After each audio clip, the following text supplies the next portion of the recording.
Hello everyone, मैं हूँ रंजीता। बच्चों, आज की वीडियो में हम लोग अपने हिंदी पाठ्य पुस्तक बसंत भाग 2 कक्षा 7वीं से पाठ 12वां पढ़ेंगे। इस पाठ का शीर्षक है कंचा। तो बच्चों, इस पाठ के लेखक हैं टी पद्मनाभन। तो ये जो है एक मलयालम लेखक हैं और इनकी जो ये रचना है, तो इस पाठ में उन्होंने बच्चों की मनोदशा के बारे में यहाँ पे दर्शाया है कि बच्चों की जो मनोदशा कैसी होती है। इस पाठ में एक बच्चा है जिसका नाम अपू है और उसका स्वभाव है कि वह अपनी कल्पना में ही ज़्यादातर खोया रहता है। तो बच्चों का स्वभाव ऐसा होता ही है, अगर वे कुछ नई चीज़ें देख लेते हैं या नई चीज़ें उन्हें मिल जाती हैं तो उसी के बारे में सोचते हैं। तो उनका ध्यान जो है अपने आसपास बिल्कुल भी नहीं रहता है, आसपास के चीज़ों में नहीं रहता है, उसी में वह उसी के कल्पना में खोया रहता है। तो बच्चों का यहाँ पे उन्होंने स्वभाव दिखाया है कि बच्चे जो है कल्पना में खोए रहते हैं, कल्पना की दुनिया में नई नई चीज़ों को देख करके वे जो है और कल्पना में खो जाते हैं। तो चलिए इस पाठ को शुरू करते हैं। वह नीम के पेड़ों की घनी छाँव से होता हुआ सियार की कहानी का मज़ा लेता आ रहा था। हिलते डुलते उसका बस्ता दोनों तरफ झूमता खनकता था।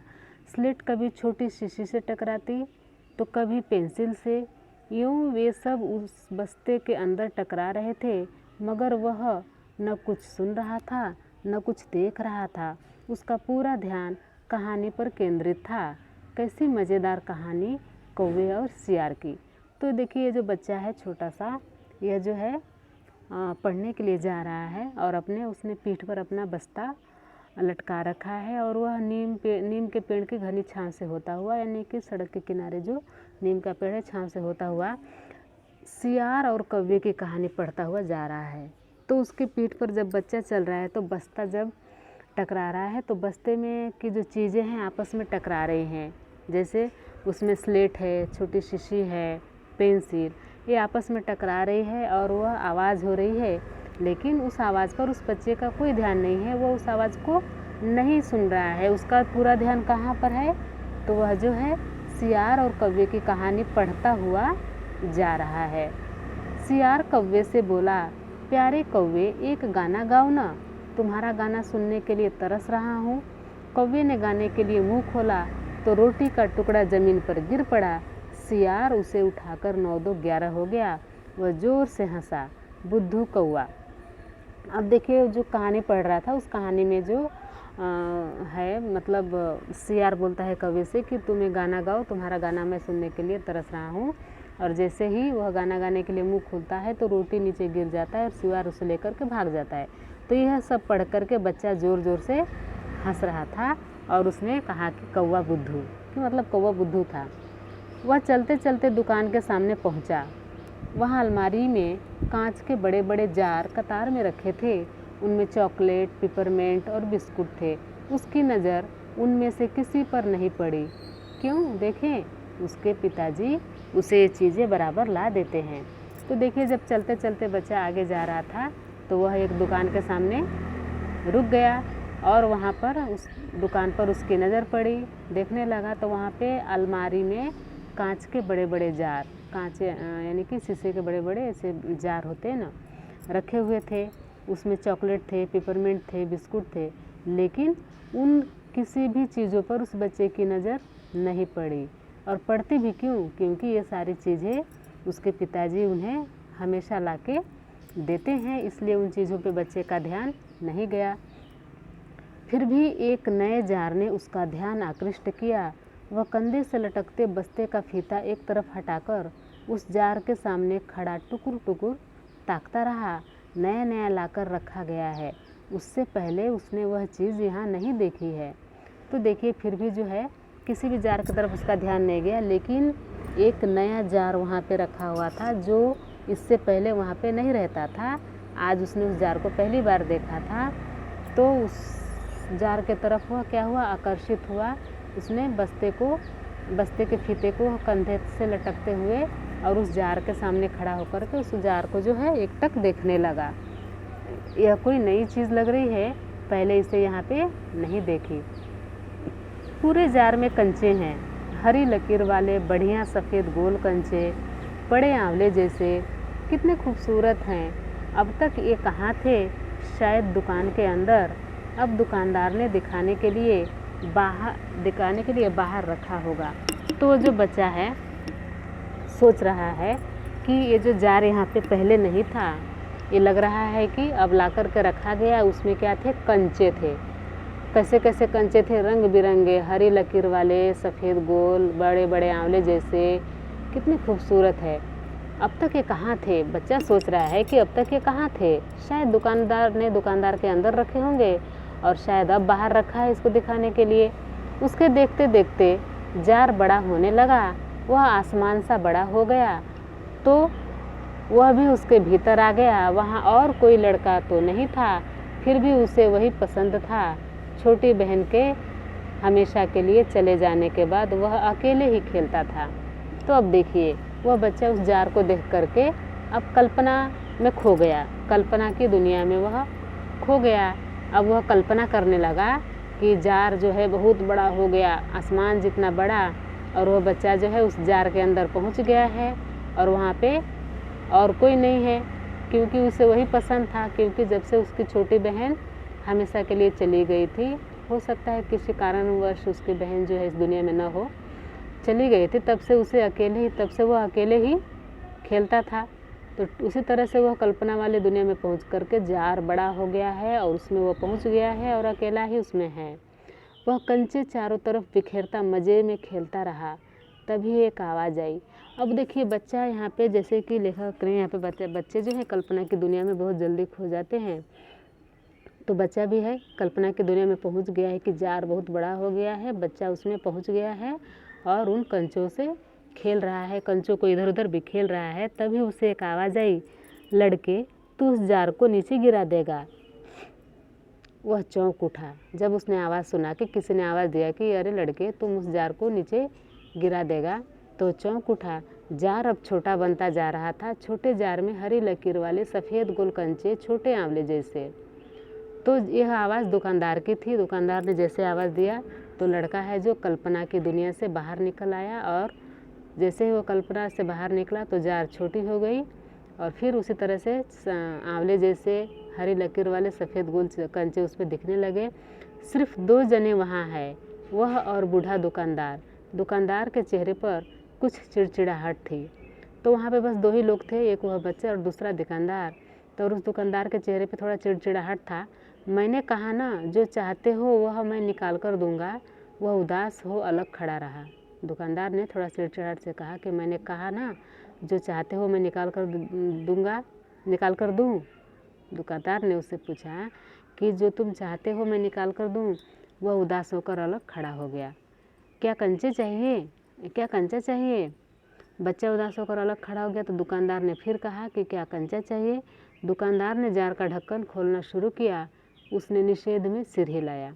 तो दुकानदार ने यह पूछते हुए कि क्या तुम्हें कंचे चाहिए, और जार का ढक्कन वह खोलना शुरू कर दिया। तो यहाँ पे बच्चे ने ना में सर हिलाया। तो फिर सवाल खूब रहा, क्या उसे कंचा चाहिए, क्या चाहिए, उसे खुद मालूम नहीं। जो भी हो, उसने कंचे को छूकर देखा।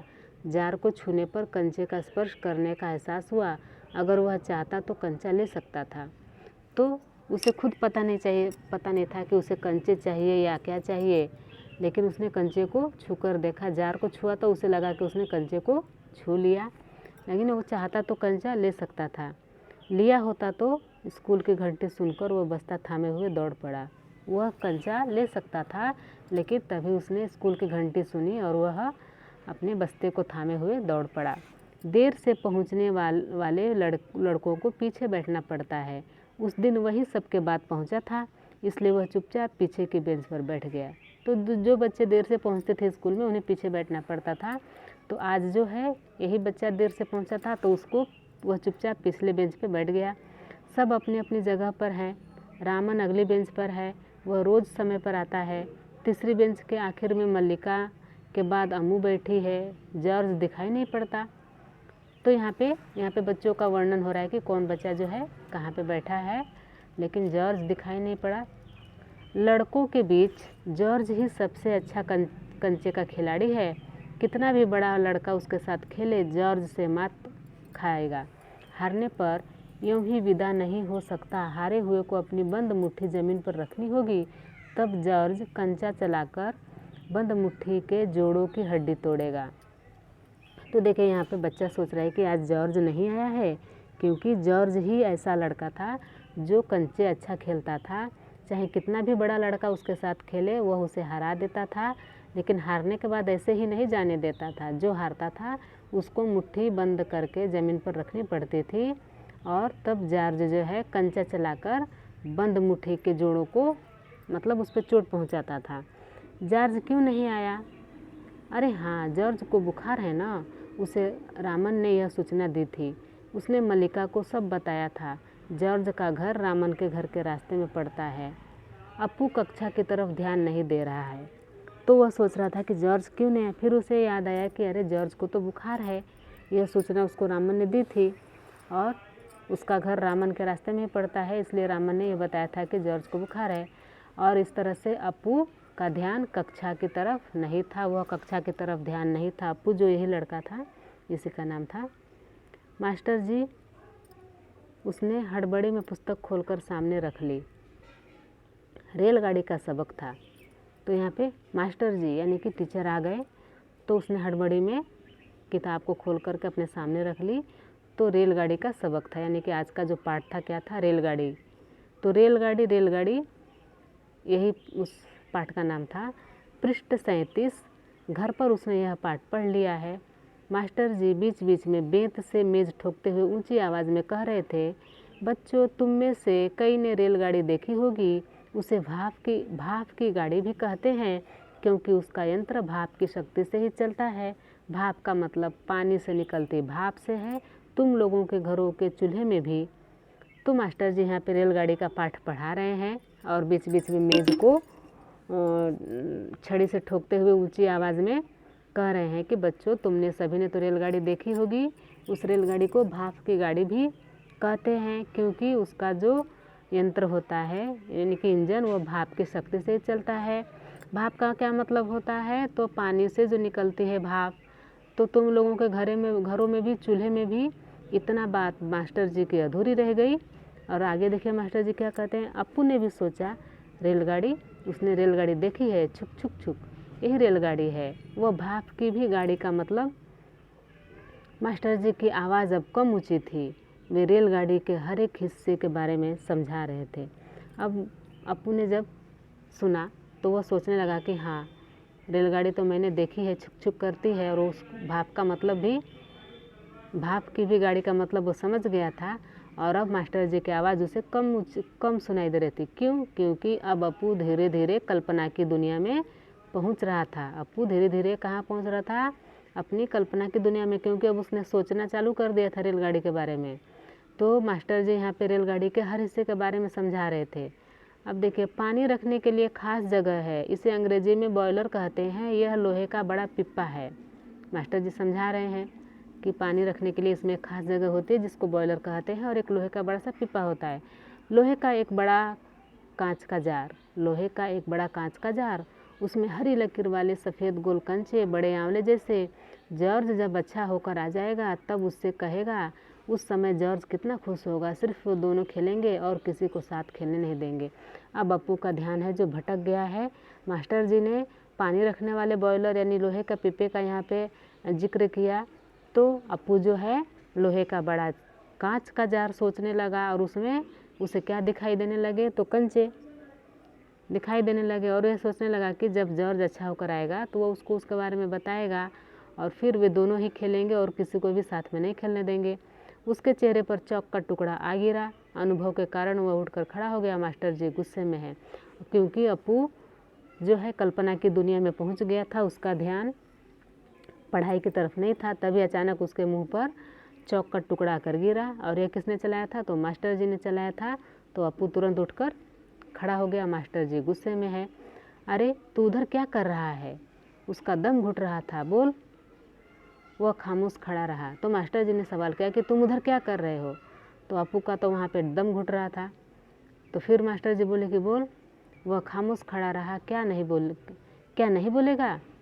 वे अप्पू के पास पहुँचे, लेकिन अप्पू ने कुछ नहीं जवाब दिया, चुपचाप खड़ा रहा। तो मास्टर जी बोले कि तुम नहीं बताओगे कि तुम वहाँ उधर क्या कर रहे थे, और उसके पास पहुँचे।